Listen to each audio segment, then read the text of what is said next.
Good morning everyone, welcome to the math station. This is Jabi sir और आज हम शुरू करने वाले हैं क्लास 9 के चैप्टर 2 की एक्सरसाइज 2.4 के क्वेश्चन नंबर 11 को।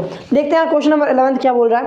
उन्होंने बोला फैक्टराइज करो 27x³ plus y³ plus z³ minus 3xyz को। अब मैं बता देता हूँ, अभी तक जो भी हमने आइडेंटिटी यूज़ करनी थी अब ये यूज़ नहीं होगी। अब लास्ट आइडेंटिटी जो हमने किस में पढ़ा था, इंट्रोडक्शन की लास्ट हमारी आइडेंटिटी थी ना 8th वाली, वो वाली यूज़ होने वाली है। ठीक है, अगर तुम इसको अच्छे से देखो ना, वही आइडेंटिटी तुम्हें दिखने लगेगी। x³ plus y³ plus z³ minus 3 minus xyz कुछ उस प्रकार की दिख रही है। कौन सी थी? a³ plus b³ plus c³ minus 3abc।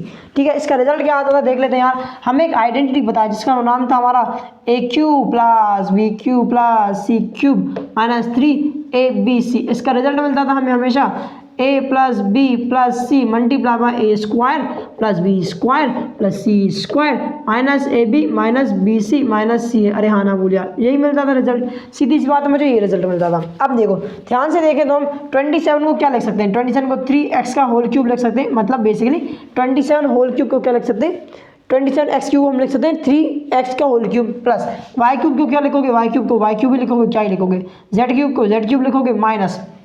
अब मुझे अगर मैं ध्यान से देखूँ ना, यहाँ से कुछ वैल्यू मिल रही है। क्या क्या मिल रही है? अगर मैं अब कंपेयर करूँ अपने फॉर्मूले से तो a की वैल्यू मिल रही है, a की वैल्यू ली मैंने 3x, b की वैल्यू y, c की वैल्यू z। अरे हाँ ना बोले यार। अब माइनस 3abc में रख दो, इसको अभी थोड़ी देर के लिए भूल जाओ, माइनस 3abc में रख देते हैं। माइनस का 3 तो माइनस 3 हो जाएगा। a की वैल्यू कितनी यार 3x, b की वैल्यू कितनी है y, c की वैल्यू कितनी है z, c की वैल्यू कितनी है z। ओके, पता नहीं यार y तो मेरा हमेशा ख़राब ही आता है।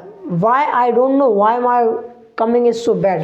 कोई दिक्कत नहीं, तुम्हें समझ आना चाहिए, बस काम खत्म। अब ध्यान से देखो क्या किया मैंने, इस चीज़ को कुछ ऐसा लिख दिया। इसको एक बार रीचेक करके देख लो, ये बन रहा है नहीं बन रहा है ना। ओके, 3 मल्टीप्लाई 3 हो जाएगा 9xyz माइनस का, बिल्कुल सही बात है, हो गया मैच। अब मुझे पता चल गया कि a की वैल्यू ये है, b की वैल्यू ये, c की वैल्यू ये। अब हमें क्या करना रहता है, ध्यान से देखना। जब मैंने इस पॉलीनोमियल को फैक्टराइज किया, फैक्टराइज मतलब क्या, एक पॉलीनोमियल को किसी दूसरे पॉलीनोमियल के मल्टीपल के फॉर्म में लिख देना, या फिर किसी दूसरे एक पॉलीनोमियल को उसके फैक्टर के मल्टीपल के फॉर्म में लिख देना। अब मैं छोटा पॉलीनोमियल नहीं बोलूँगा, छोटा पॉलीनोमियल बोल सकते हैं, लेकिन यहाँ पे दिख रहा है यार, तुम बड़ा बोल दो, बोलोगे सर यहाँ तो बड़ा है, इसलिए मैं बड़ा पॉलीनोमियल नहीं बोल रहा हूँ। मैं अब एक्चुअल चीज़ बता रहा हूँ, जो चीज़ मैंने बोलनी चाहिए शुरू से, इसलिए नहीं बोली ताकि तुम कंफ्यूज ना हो। चलो ठीक है भाई साहब, मैंने क्या किया, एक पॉलीनोमियल को किसी दूसरे पॉलीनोमियल के मल्टीपल के फॉर्म में लिख दिया, किसी दूसरे पॉलीनोमियल के मल्टीपल के फॉर्म में लिख दिया। इसे हम बोलते हैं फैक्टराइजेशन। अगर जब मैंने इसे लिखा दूसरे पॉलीनोमियल के मल्टीपल के फॉर्म में, तो ये आया। तो सोचो यदि मैं इसे लिखूंगा तो क्या आएगा, कुछ नहीं यार, ए बी सी की वैल्यू है पता है, यहाँ पे रख दो, काम खत्म हो जाएगा। ठीक है, अब यहाँ से शुरू करते हैं, जगह कम हो जाएगी। ठीक है, A B C, A B क्या है यार, ए हमारा 3x, बी कितना है y है, सी कितना है z है, क्या है यार z है। ओके, अब आगे रख देते हैं, क्या करते हैं, ए स्क्वायर, क्या आ रहा है यार, ए स्क्वायर, ए कितना है हमारा 3x का स्क्वायर हो जाएगा, प्लस बी कितना है y का स्क्वायर, प्लस सी कितना है z का स्क्वायर, माइनस ए की वैल्यू 3x, क्या यार 3x, बी की वैल्यू y रख दो, माइनस बी सी, बी की वैल्यू y, सी की वैल्यू z रख दो, माइनस सी की वैल्यू z, ए की वैल्यू कितनी है 3x, कितनी है यार 3x है, रख दो, काम खत्म।